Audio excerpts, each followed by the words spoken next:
Renaldo, how excited are you to see this vision that you've had for this defense all training camp, preseason, finally sort of come to fruition in the real game? Yeah, I think the whole group is excited, from the staff to the players. We've talked about this for a long time, and knowing that this is game week, you can feel the excitement, you can feel the urgency. We like how the week has been going, and I think everybody's ready to roll. Everybody's ready to roll. Renaldo, what can you guys do to slow down Ryan Fitzpatrick? I mean, there's times where he's either on fire or he's completely cold as ice. What can you guys do to disrupt him? Yeah, experienced guy. He's seen a lot of looks. He's seen, pretty much anything you can throw at him. We just have to be sound in our assignments. We can't give up the explosives. We got to make him work for everything that he gets, and hopefully we can try to speed him up in that way where, the offense has to press a little bit. But at the same time, like I said, he's played a lot of ball. He's going to know what we're doing, just like, we're going to know what he's doing. So it's going to be a game where we just have to, play smart football, and that's our plan. Is it about discipline? He's such an ad-libber sometimes.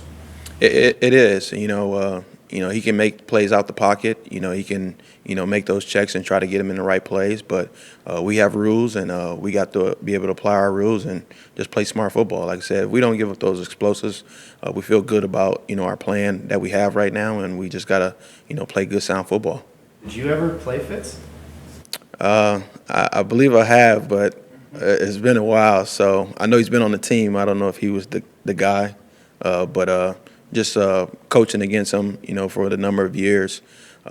You saw what he's done in the past when he had Tampa and those guys rolling, and we watched a lot of film with Tampa and Chicago. That game in a similar scheme, but in the same guy. But we know he's seen a lot of football, and he can do some damage. We got to just be smart with what we do. Do you feel like it's a good test for the scheme going up against a guy like that who's just seen so much, just to test the communication and what you guys are doing early on in the season? Yeah, it definitely is. Week one, unscouted looks, new players on their offensive scheme, with Damani Brown and, how they're going to use those guys and incorporate them. You're always trying to, place those guys in position. But, week one, you just really have, you don't have that foundation you build with 3 or 4 games. So we just, like I said, we have to, play our rules and play our responsibility. And communication is going to be key, just everybody's talking and making sure they're on the same page. When you watch the film on Antonio Gibson, what's the first thing that stands out to you about him? Explosive, and then, size. When you see him in person, this is a big 6+ footer, 200-something pounds who can roll. And he's good. He's good running inside, and he's good in the passing game. So he gives you problems. So we got to make sure we identify where both of those backs are aligning and what they do. Gibson was more of a receiver in college, but Washington's more been using him like almost strictly as a running back. How do you prepare for a guy like that? Yeah. That sort of has that flexibility, but is used in a specific role by a team on tape. And it could be scheme too. College they maybe asked him just to do some different things, and not saying that he can run between the tackles. And now, like you said, Washington are using him in all aspects, and he's a complete back. And they're maximizing that. And like I said, we just got to have our antennas up when he's in the game and in certain locations he's in. How much did having Eckler on the roster kind of help prepare you for facing Gibson? I'm sorry. How much is he similar to Austin in that, going up against him in training camp practices can replicate? Different size, different traits of that nature. But as far as them, being able to run inside and then get in the passing game, it definitely helped us a lot. We know we're gonna see a bigger guy with bigger mass once he does touch the ball.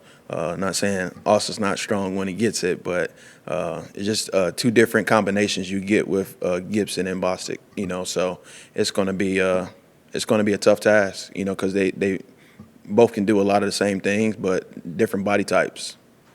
How important is it for playmaker for Washington, Logan Thomas? With that type of tight end, do you just want Derwin to get on him right away, or do you kind of get a feel for the game and kind of dictate where you want Derwin to be at during the game? Yeah, I think it's going to be just our scheme in general. I think it's going to be a match of, a lot of guys being able to, match up against Logan just based on the call. But we have to be aware of him, and we will be, and just know what he likes to do in those certain spots.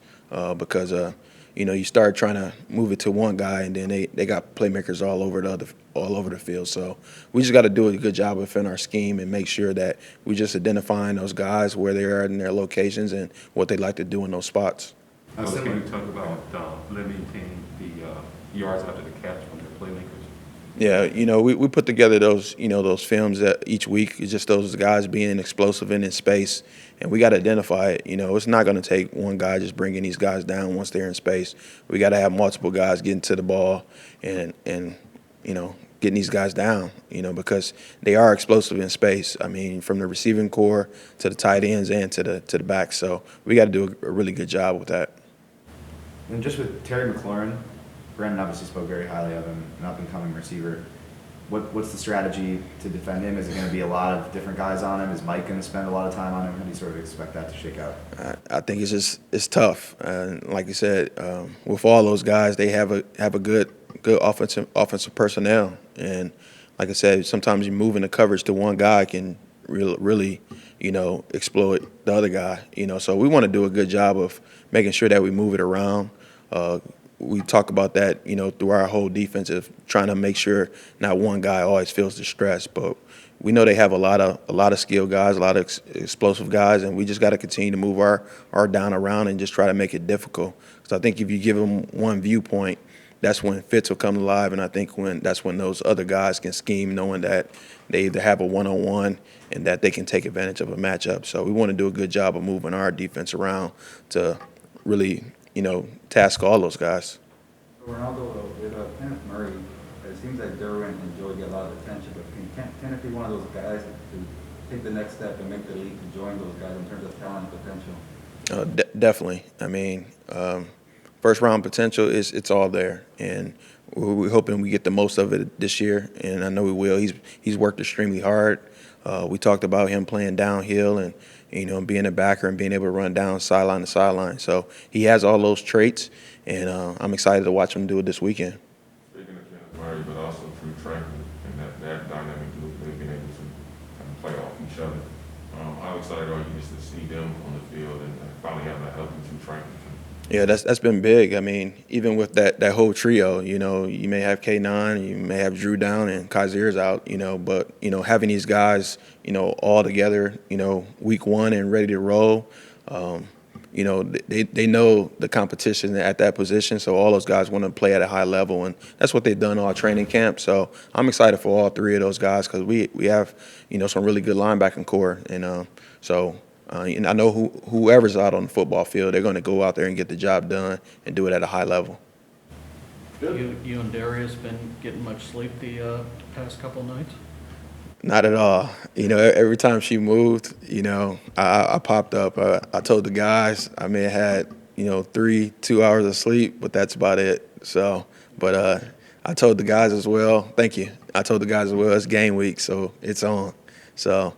I'm happy she came on a Tuesday, so that's a beautiful thing. But there's been no sleep. But like I said, we got a game to win. Any nerves that it might have arrived during the weekend? I thought about it long and hard. What the flight path would be like if I'm already in Washington. If that was the case, could some of the other guys hold the reins? So I thought about it a lot. So I'm glad that's kind of out the way, and hopefully I'm getting a lot of pictures